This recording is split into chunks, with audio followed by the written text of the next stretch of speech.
ഒരു ഇന്നലെ പൂത്തൊരു തകരയുണ്ട് സതീശൻ. ഞാനതിനെപ്പറ്റി പറയുന്നില്ല, അപ്രസക്തൻ.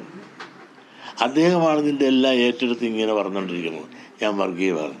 അതിന് തക്ക മറുപടി കാന്തപുരം തന്നെ കൊടുത്തിട്ടുണ്ട്. കാന്തപുരം കൂടി യോഗത്തിലും തൻ്റെ സ്വസിദ്ധമായ വർഗീയത അവിടെ എനിക്കെതിരെ പറഞ്ഞപ്പോൾ കാന്തപുരം ശാസിച്ചു, പരസ്യമായി പറഞ്ഞു, ഈ വേദി രാഷ്ട്രീയക്കാർക്ക് പരസ്പരം അതൊക്കെ വർഗീയത പറയാനുള്ളതല്ല എന്ന് സതീശനെ പരസ്യമായി അദ്ദേഹം താക്കീത് ചെയ്ത് പ്രസംഗിക്കുകയുണ്ടായി. നിങ്ങളൊന്ന് ആലോചിക്കണം, ഇവിടെ മുതിർന്ന നേതാക്കന്മാരുണ്ട് കോൺഗ്രസ്സിലെ. ഞാനൊരിക്കലും കോൺഗ്രസ്സിനെതിരല്ല. മുതിർന്ന AK ആൻ്റണി പറയട്ടെ ഞാൻ വർഗീയവാദിയാണെന്ന്, രമേശ് ചെന്നിത്തല പറയട്ടെ, അവരെല്ലാം എത്രയോ സീനിയറായി, ഇളയേക്കാൾ എത്രയോ സീനിയറായ ആളുകളാണ്. അവർ പറയട്ടെ ഞാൻ വർഗീയവാദിയാണെന്ന്, ഇതെല്ലാം പറയട്ടെ. വേണുഗോപാലുണ്ട്, സതീശനുണ്ട്, നമ്മുടെ AK ആൻ്റണിയുണ്ട്, രമേശ് ചെന്നിത്തലുണ്ട്.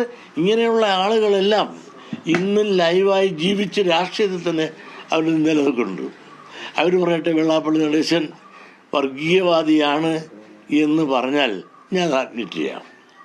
പക്ഷേ ഇന്നലെ ഉദിച്ചൊരു തകര അതേ ആളുകൾ. നിങ്ങൾ പറഞ്ഞ കാറ്, ഞാനെന്നെ കാറ് കണ്ടില്ല, എന്നെല്ലാം ഉത്തരം ഞാൻ സുധാകരൻ അദ്ദേഹം പറഞ്ഞിട്ടുണ്ട്.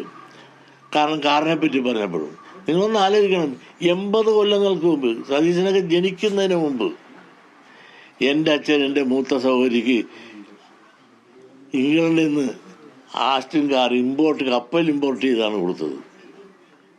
അന്ന് എൻ്റെ അച്ഛൻ ആ വാക്സോൾ വേവിൻ 6 സിലിണ്ടർ കാറിലാണ് സഞ്ചരിച്ചിട്ടുണ്ടിരുന്നത്.